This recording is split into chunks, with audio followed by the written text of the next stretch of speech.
The year is 1876. Can you uh, can you really put yourself in that moment? Try and imagine Karachi back then. Right. It's not the huge sprawling city we know now, I obviously, would a doll. but it was this vital, growing port city, kind of a strategic jewel, really, under British rule. Absolutely. A key point. And if you Yeah. close your eyes, you can almost, hear it. The waves on the shore, maybe the clatter of horse hooves on, well, probably not paved streets back then. Right. Dirt roads mostly, I'd imagine. And just this buzz, this cacophony of voices, merchants speaking who knows how many languages, Here you have people coming from all over. Persia, Central Asia, Arabia. mingling with the British colonial officers. Yeah. It must have been this incredible mix. A real crossroads, a mosaic, as you said, cultures, commerce, all bumping up against each other. And right there in the middle of all this energy, Right. this was a vibrant chaos, a child is born in Wazir Mansion, December 25th. An unassuming start. Totally unassuming, apparently quite frail physically, but destined for, well, something immense, a destiny that would confront empires. Muhammad Ali Jinnah. Muhammad Ali Jinnah. And here's the mind-blowing part, isn't it? Nobody, absolutely nobody could have possibly guessed that this baby, this boy, would one day basically carve out a new nation. Create a homeland for millions. Pakistan.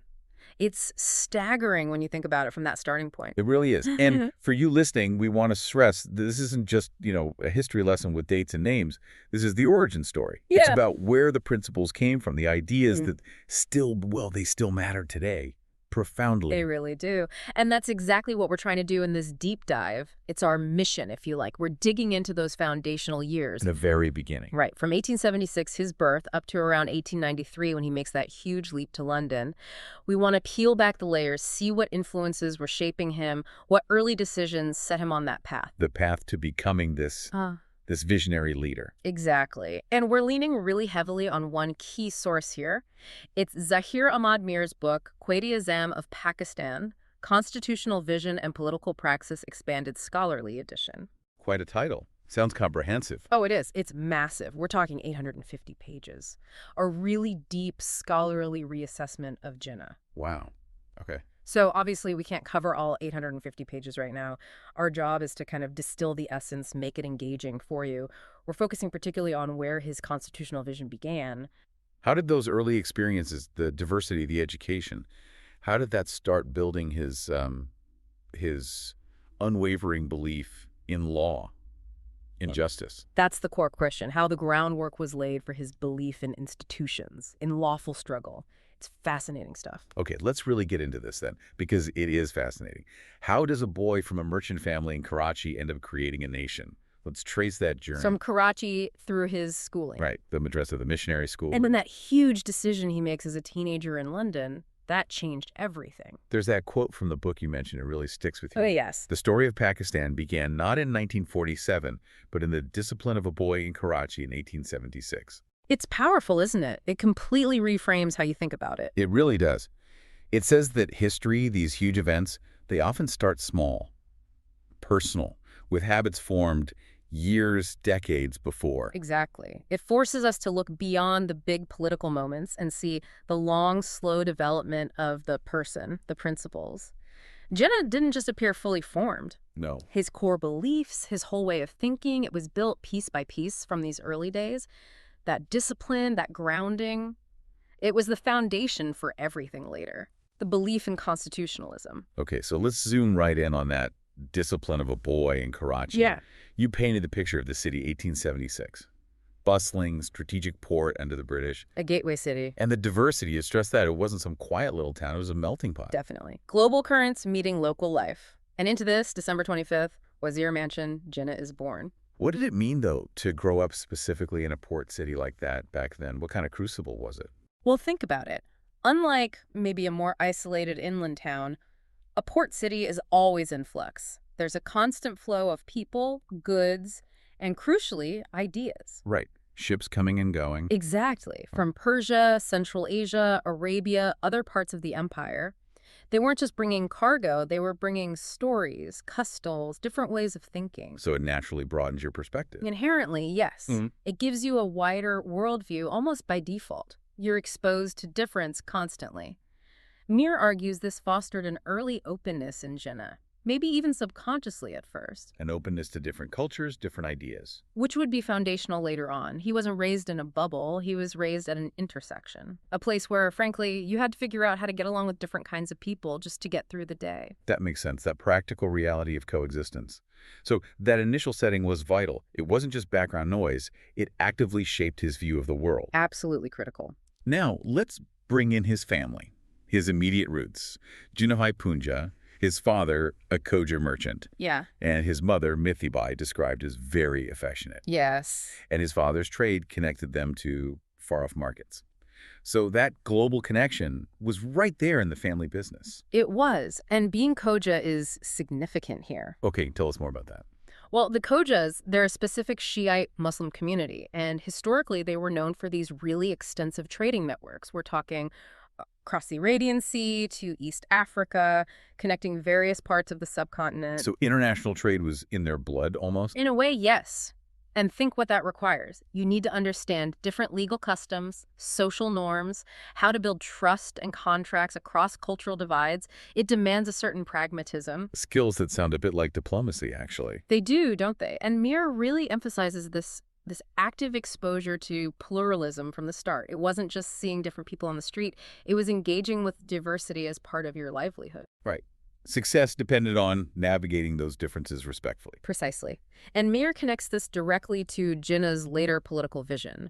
He says, and I'm paraphrasing slightly, this cosmopolitan upbringing helped shape Jinnah's future vision of a Pakistan where diversity was acknowledged but safeguarded by constitutional justice. Okay, unpack that a bit. Safeguarded by constitutional justice. It means if you grow up seeing diversity work, but also maybe seeing the friction points, you understand instinctively that you need fair rules. You need strong institutions, impartial laws that protect everyone, regardless of their background. So it's not just about tolerating difference, but actively building structures to manage it fairly. Exactly. It's a desire for a system rooted in justice.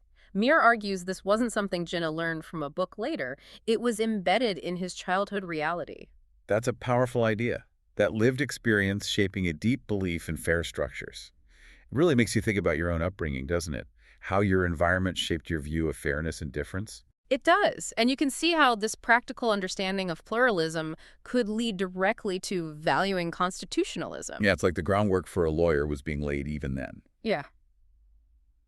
So let's talk about his formal education. That's the next piece, right? Yes. He starts at Sindh Madrasatul Islam. Which was specifically founded, the source says, to give Muslims modern learning.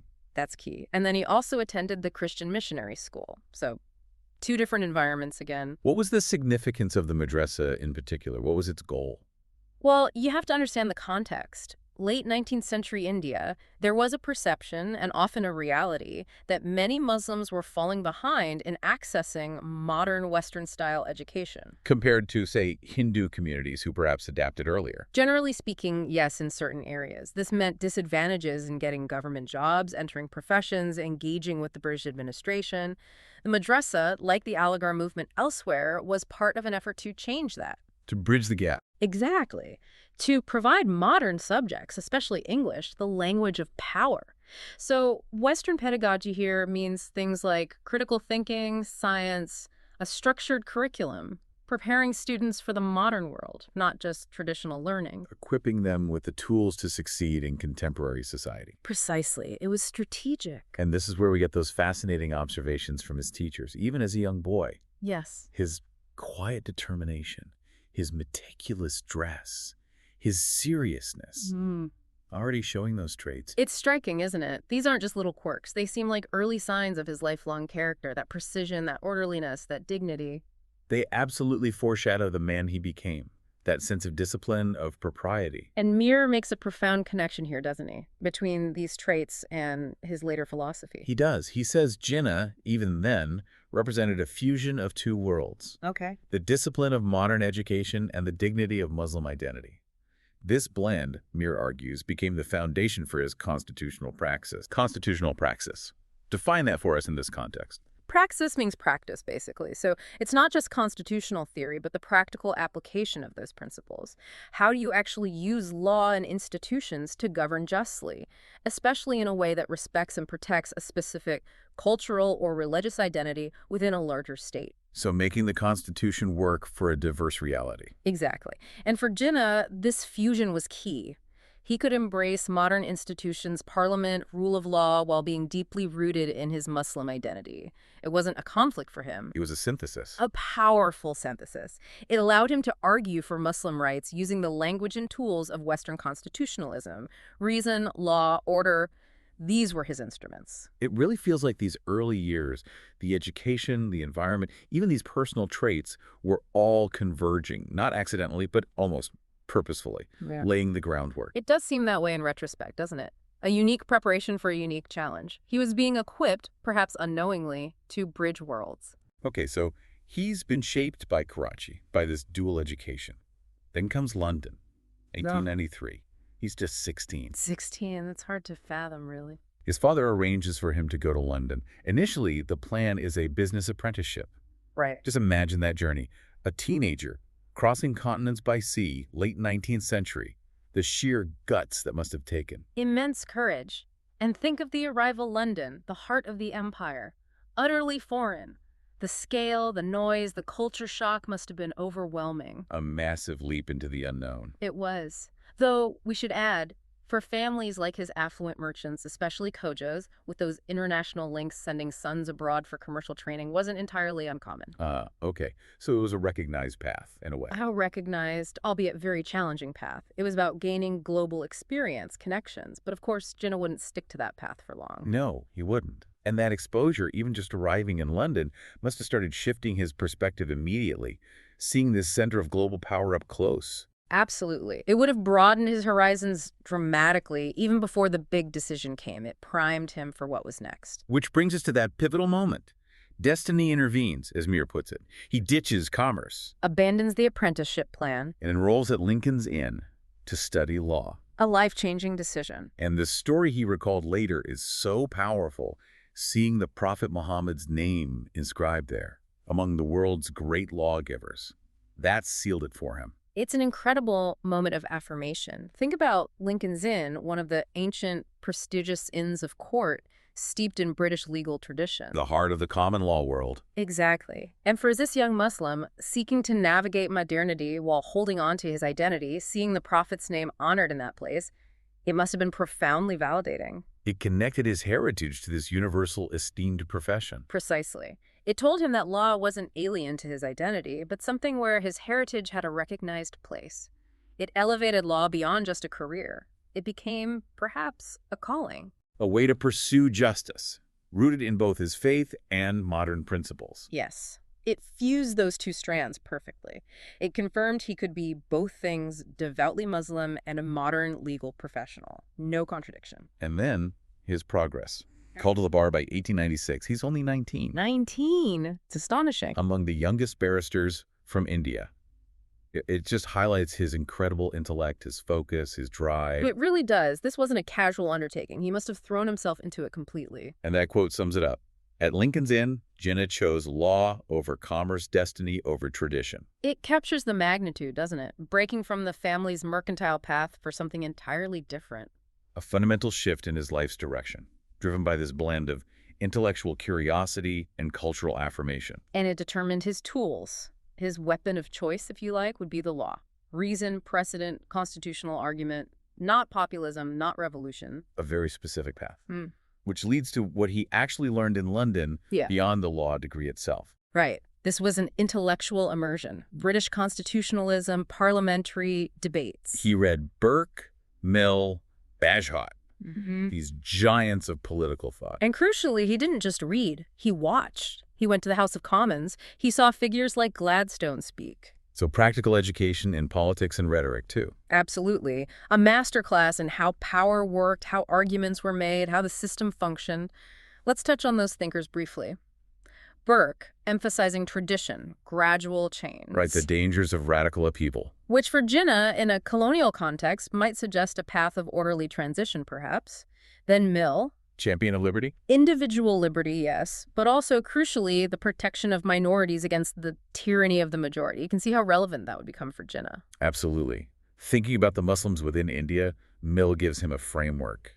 A powerful intellectual tool for arguing for safeguards, for distinct rights within a diverse state. How do you ensure diversity without simply forcing assimilation? That was the challenge. It's a challenge that went beyond Mill's original context, really. It did. It pushed him towards ideas of federalism, specific protections, and then badge hot. Who explained how the British Constitution actually worked? Exactly. The difference between the dignified parts, the monarchy, that command respect, and the efficient parts, the cabinet, the commons, where the real power lies. So a pragmatic understanding of the levers of power. Essential knowledge for anyone wanting to challenge or navigate that system. It was an unparalleled apprenticeship. And Meer's point is that all of this, the law, the order, the constitutional governance he soaked up this, became the absolute bedrock. The bedrock of his political philosophy. Not just an influence, the foundation. And it set him apart. Meer draws that contrast so clearly. Yes. Unlike other leaders drawn to populism or religious slogans, Jinnah placed his faith in lawful struggle, reason, and dignity. That explains so much about his later approach. Methodical, principled, legalistic, even when things got incredibly heated. It does. He was equipped for a specific kind of fight, a long, principled, constitutional battle. He genuinely believed that was the path to sustainable change. Not chaos, not just emotion, but building on law and reason. Exactly. This deeply ingrained belief system would guide him through decades of political turmoil. It gave him clarity, patience, and a specific strategy. The disciplined mind, forged in London, was ready. So bringing it all together, what are the big takeaways? The enduring principles from these early years, 1876 to 1893, that still speak to us. Well, the first one has to be that idea of discipline. Discipline is destiny. That powerful phrase. Yes. The source notes, even as a boy, Jinnah's meticulous habits defined him, and then connects it to national aspirations. Right. That quote. Discipline was not just his habit, it was his destiny. It links the personal to the political so directly. It does. Those small things, the neat dress, the seriousness, they weren't trivial. They reflected a deeper commitment to order, structure, precision. Which then translated into his legal work, his political strategy. Absolutely. Meticulous preparation, adherence to procedure, dignified conduct, even when others were perhaps more flamboyant or populist. His discipline projected seriousness, competence, the ability to build, not just protest. So personal discipline scales up. It becomes a national characteristic. That's the implication, certainly the aspiration Meer draws out. National discipline today means, well, everything from following laws to professional excellence, ethical governance, a strong work ethic, civic responsibility. All of it. It's the idea that collective progress isn't magic. It comes from the sum of individual and institutional discipline. Jinnah's life is presented as the prime example. It really makes you think, doesn't it? About the role of discipline, personally and collectively, in achieving anything big, a fundamental lesson. Truly fundamental. And the second big principle, education. Education as empowerment. His journey screams that, really. It really does. Knowledge is power. And the source connects us directly to today. For Pakistan in the AI era, excellence in science, law, and technology will determine global standing. So the specific fields might change, but the principle remains. Precisely. Jinnah deliberately sought out modern, empowering education law, constitutionalism, the tools he needed for his time.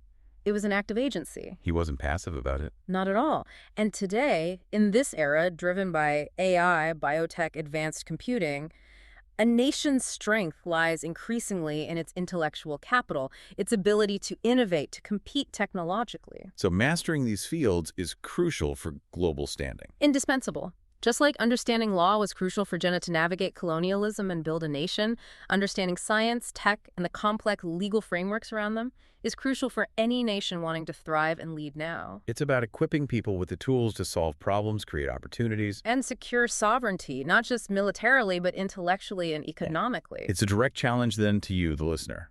How does your pursuit of knowledge contribute, not just personally, but to that wider capability? Exactly. Seeing education as part of a national project.